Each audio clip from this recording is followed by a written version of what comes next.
नमस्कार दोस्तों, नमः शिवाय। जीवन ज्योति चैनल में आप सभी का हार्दिक स्वागत करती हूं। दोस्तों, आज की वीडियो होगी पौष मास कृष्ण पक्ष सफला एकादशी के विषय में। वैसे तो प्रत्येक माह की एकादशी अपने आप में बहुत ही महत्वपूर्ण होती है, परंतु सफला एकादशी से हमारी समस्त मनोकामनाएं सिद्ध होती हैं, हमारे सारे कार्य सफल होते हैं, हमारी सभी इच्छाएं पूर्ण होती हैं।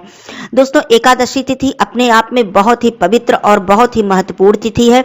इस तिथि का हमें संपूर्ण लाभ अवश्य ही उठा लेना चाहिए। भगवान विष्णु जी, मां लक्ष्मी जी की कृपा अवश्य ही प्राप्त कर लेनी चाहिए। जो भी मेरे भाई बहन एकादशी का व्रत नहीं धारण कर पाते हैं, उन्हें भी व्रत के नियमों का, समस्त नियमों का पालन अवश्य करना चाहिए। इससे भी उन्हें व्रत का संपूर्ण लाभ प्राप्त हो जाएगा। आज की वीडियो में बात करेंगे कि एकादशी कब से शुरू हो रही है, कब समाप्त हो रही है, एकादशी व्रत की पूजा विधि क्या है, कौन कौन से नियम हमको अपनाने हैं, यदि हम व्रत नहीं रखते हैं बालों को महिलाएं धो सकती हैं या नहीं। सबसे महत्वपूर्ण बात कि यह एकादशी रविवार को पड़ रही है, तो क्या हम तुलसी जी की पूजा कर सकते हैं या नहीं। जल तो हम एकादशी के दिन नहीं अर्पित करते हैं, लेकिन क्या हम पूजन अर्चन कर सकते हैं, क्या हम धूप दीप प्रज्वलित कर सकते हैं या नहीं। दूसरी महत्वपूर्ण बात, आप लोग जानेंगे कि इसी दिन पौष रविवार का व्रत भी पड़ेगा। बहुत से मेरे भाई बहन पौष रविवार का व्रत रखते हैं और एकादशी का भी व्रत रखते हैं। बहुत से लोग केवल एकादशी रखते हैं, पौष रविवार का नहीं रखते हैं। तो क्या नियम है, कैसे रखें कि दोनों व्रतों का हमें फल प्राप्त हो जाए, हमारे दोनों ही व्रत खंडित ना हो। तो इसका भी आपको नियम मैं बताऊंगी। आप लोग वीडियो में पूरी तरह से बने रहिएगा सभी जानकारी के लिए। यदि आप चैनल पे नए हैं तो चैनल को सब्सक्राइब कर लीजिएगा। वीडियो आपको पसंद आता है तो इसे एक लाइक जरूर कीजिएगा। कमेंट बॉक्स में ओम नमो भगवते वासुदेवाय अवश्य लिखिएगा। दोस्तों, पंचांग के अनुसार, और आप सभी लोग जानते हैं, इस पर मैं वीडियो भी दे चुकी हूँ, पौष मास की कृष्ण पक्ष की ये जो सफला एकादशी है, ये 7 जनवरी दिन रविवार को धारण की जाएगी। एकादशी तिथि प्रारंभ हो जाएगी 6 जनवरी मध्य रात्रि 12:41 पर, अर्थात 7 जनवरी की तारीख होगी यह, और यह समाप्त होगी 8 जनवरी दिन सोमवार को मध्य रात्रि 12:46 पर। दोस्तों, व्रत का पारण किया जाएगा 8 जनवरी दिन होगा सोमवार, सुबह 7:13 से लेकर 9:45 तक। 10 बजे तक भी आप पारण इसका कर सकते हैं। हरिवासर समाप्त होगा सुबह 7 बजे।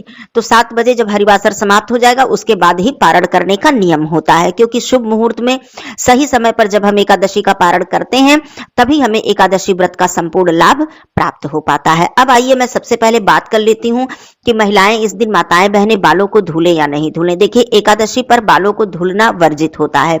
रविवार के दिन तो हम बालों को धुल सकते हैं, लेकिन एकादशी तिथि पड़ने के कारण हम इस दिन बालों को नहीं धुलेंगे। सभी माताएं बहनें बालों में थोड़ा सा गंगा जल लगाकर, सिंदूर लगाकर पवित्र हो जाएं, पूजा योग्य हो जाएंगी। कोई भी दिक्कत नहीं है। आप लोग बालों को धुलने को लेकर बिल्कुल भी मन में दुविधा मत रखिएगा। अब बात आती है कि माता तुलसी जी की पूजा। देखिए, दिन से ज्यादा महत्वपूर्ण होती है तिथि। एकादशी के दिन जल अर्पित नहीं करते हैं, तो जल तो हमें अर्पित करना ही नहीं है क्योंकि एकादशी है। लेकिन आप दूर से माता तुलसी जी को प्रणाम जरूर कीजिएगा और धूप दीप जरूर प्रज्वलित कीजिएगा, सुबह के समय भी और संध्या के समय भी, क्योंकि एकादशी के दिन हम माता तुलसी जी की पूजा करते हैं। इसमें कोई दोष नहीं है। मैं अपनी तरफ से ये बात कह रही हूं। आप लोगों की यदि जैसी भी परंपरा इच्छा है, जरूर वैसा कीजिएगा, लेकिन कोई दोष नहीं है। आप लोग इस दिन माता तुलसी जी को बिना पूजा के बिल्कुल मत ऐसे रखिएगा, पूजा जरूर कीजिएगा। धूप दीप सुबह और संध्या के समय प्रज्वलित कर दीजिएगा। तुलसी पत्र मत तोड़िएगा, एकादशी है, उससे पहले तुलसी पत्र तोड़कर रख लीजिएगा, क्योंकि एकादशी तिथि पर भगवान विष्णु जी को तुलसी पत्र अवश्य अर्पित करना चाहिए और द्वादशी तिथि पर भी तुलसी पत्र अर्पित करना चाहिए। दोनों ही तिथियों पर भगवान विष्णु जी को तुलसी पत्र अर्पित करना चाहिए। दोनों ही तिथियां भगवान विष्णु जी को समर्पित होती हैं। ये बात आप लोग समझ लीजिए। द्वादशी तिथि भी बहुत ही अपने आप में महत्वपूर्ण होती है। अब आइए मैं बात करती हूँ कि पौष मास रविवार और एकादशी दोनों ही व्रत को कैसे पूर्ण किया जाए कि खंडित ना हो। देखिए, जो भी मेरे भाई बहन दोनों व्रत रखेंगे, वो विधि विधान से पूजन अर्चन तो उन्हें प्रातः काल उठ के करना ही करना है। पौष मास है, सूर्य भगवान जी की भी विधि विधान से आप लोग पूजा कर लीजिएगा। फिर अपने घर के मंदिर में आप चाहें तो अलग से चौकी की स्थापना करके भगवान विष्णु जी, माँ लक्ष्मी जी की प्रतिमा स्थापित करके और साथ में सूर्य देव भगवान जी की प्रतिमा स्थापित करके आप लोग पूजन अर्चन कर सकते हैं। या फिर अपने घर के मंदिर में आप लोग भगवान विष्णु जी, माँ लक्ष्मी जी की पूजा कीजिएगा और प्रत्यक्ष रूप में आप कहीं खुले स्थान पर, स्वच्छ स्थान पर आप आसन लगाकर सूर्य देव जी की पूजा आप लोग कर सकते हैं। इस प्रकार से भी पौष रविवार व्रत में सूर्य भगवान की पूजा की जाती है। उन्हें धूप दीप आप लोग प्रज्वलित कीजिएगा, भोग प्रसाद अर्पित कीजिएगा और वहां पर बैठकर ओम सूर्याय नमः मंत्र का जप कर सकते हैं। आदित्य हृदय स्तोत्र का पाठ कर सकते हैं। भगवान सूर्य देव जी को जल देते समय आप जल में लाल चंदन, लाल रोली, थोड़ा सा गुड़, लाल पुष्प, अक्षत इत्यादि डालकर आप लोग उगते हुए सूर्य भगवान जी को आप लोग अर्घ्य दीजिएगा। जब सूर्य भगवान जी लालिमा अपनी लिए हुए हों उस समय प्रातः काले अर्घ्य देना बहुत ही ज्यादा लाभकारी होता है, बहुत ही शुभ फल की प्राप्ति होती है। तो इस प्रकार अपनी पूजा में आप भगवान सूर्य देव जी की पूजा, साथ में भगवान विष्णु जी की पूजा भी आप लोग विधि विधान से कर लीजिएगा। भगवान विष्णु जी को पीला चंदन, पीला पुष्प, जनेऊ अर्पित कीजिएगा। आप मौसम के उन्हें फल अर्पित कर सकते हैं, साथ में कोई भी सात्विक फलाहार या सात्विक मिठाई का भोग लगा सकते हैं, क्योंकि व्रत है जिससे कि वही प्रसाद आप लोग ग्रहण कर सकें। तो इस तरह से आप लोग पूजन अर्चन कीजिएगा। भगवान विष्णु जी, माँ लक्ष्मी जी की आरती कीजिएगा, भोग प्रसाद अर्पित कीजिएगा। इस तरह से आप घर के मंदिर में या फिर अलग से स्थापना करके चौकी की आप लोग पूजन अर्चन कर लीजिएगा। अब बात करती हूँ कि पौष रविवार के व्रत का नियम और एकादशी। देखिए, एकादशी व्रत में हम सेंधा नमक का प्रयोग करते हैं और पौष रविवार के व्रत में नमक खाना बिल्कुल ही वर्जित होता है। पौष रविवार के व्रत में हम एक समय अनाज, मीठा अनाज का सेवन करते हैं, लेकिन एकादशी के व्रत में हम लोग अनाज का सेवन नहीं करते हैं। तो आप लोग ऐसा कीजिएगा कि नमक का सेवन मत कीजिएगा, मीठा फलाहार करके और पूरे दिन आप फलाहार करके इस व्रत को रखेंगे। अनाज का सेवन आप लोग न करें तो एकादशी व्रत का भी नियम आपका हो जाएगा और पौष रविवार का व्रत भी आपका खंडित नहीं होगा। इस दिन भगवान सूर्य देव जी को, जैसे हम लोग पौष रविवार में हलवा का भोग लगाते हैं, आटे का हलवा बनाकर उनको भोग लगाते हैं, तो वही प्रसाद संध्या के समय सूर्यास्त से पहले हम लोग ग्रहण करते हैं। लेकिन आप लोग इस दिन कोई सात्विक मिठाई या सात्विक फलाहार जिसमें कि अनाज न हो, ऐसा भोग आप लोग लगाइएगा, तो उसी प्रसाद को आप लोग संध्या के समय खा लीजिएगा। अब बात आती है कि बहुत से लोग पौष रविवार में संध्या के समय अर्थात सूर्यास्त के बाद जल भी ग्रहण नहीं करते हैं।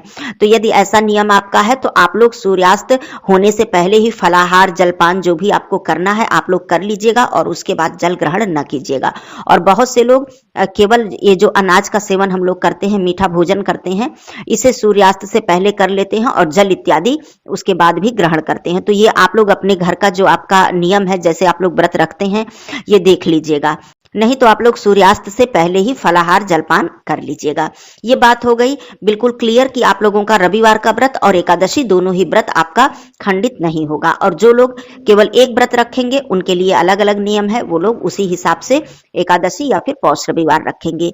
बात दुविधा की ये थी कि दोनों ही व्रतों को कैसे पूर्ण किया जाए, ये बात क्लियर हो गई। अब मैं बात करती हूँ अगले दिन अर्थात द्वादशी तिथि पर, क्योंकि सबसे ज्यादा महत्वपूर्ण होता है द्वादशी तिथि पर हमें पारण करना। पारण हम नियम से करें, अच्छे तरीके से करें, विधि से करें, तभी हमें व्रत का फल प्राप्त होता है। तो अगले दिन प्रातःकाल आप लोग उठकर पूजन अर्चन आप लोग उसी प्रकार से कीजिएगा, अपनी दैनिक पूजा कीजिएगा। द्वादशी तिथि पर भी विधि विधान से भगवान विष्णु जी की पूजा करनी चाहिए।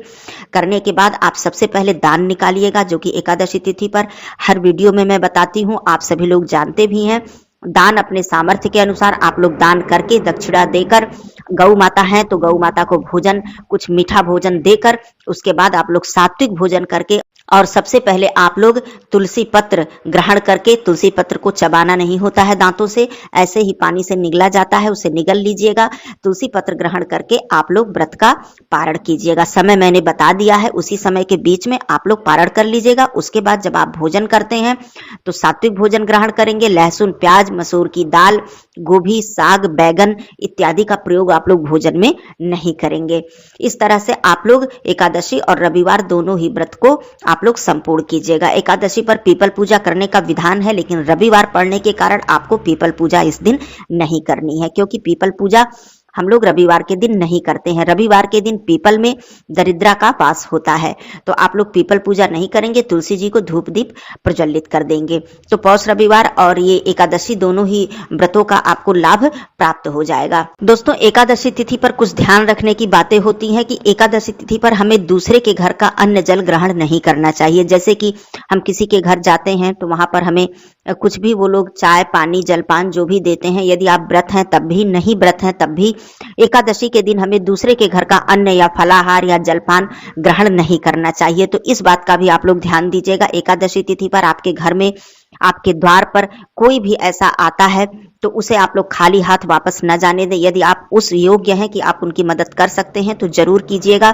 ऐसी तिथियों पर कभी भी द्वार से किसी को भी वापस नहीं जाने देना चाहिए। दूसरी बात, एकादशी तिथि पर या फिर किसी भी व्रत में हम शारीरिक रूप से व्रत तो रखते हैं, लेकिन हमें मानसिक व्रत भी रखना चाहिए।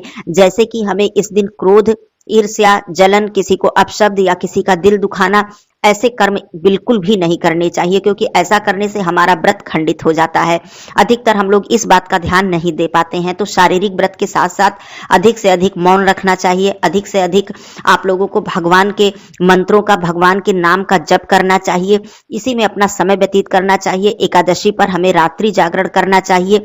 शास्त्रों में वर्णित है, दिन में शयन करना भी वर्जित होता है और रात्रि में जागरण करने से, भगवान विष्णु जी का भजन कीर्तन, उनके नाम का जप करने से हमें अनंत गुना पुण्य फल की प्राप्ति होती है। तो एकादशी तिथि पर व्रत के साथ साथ इस बात का भी ध्यान आप लोग जरूर रखें।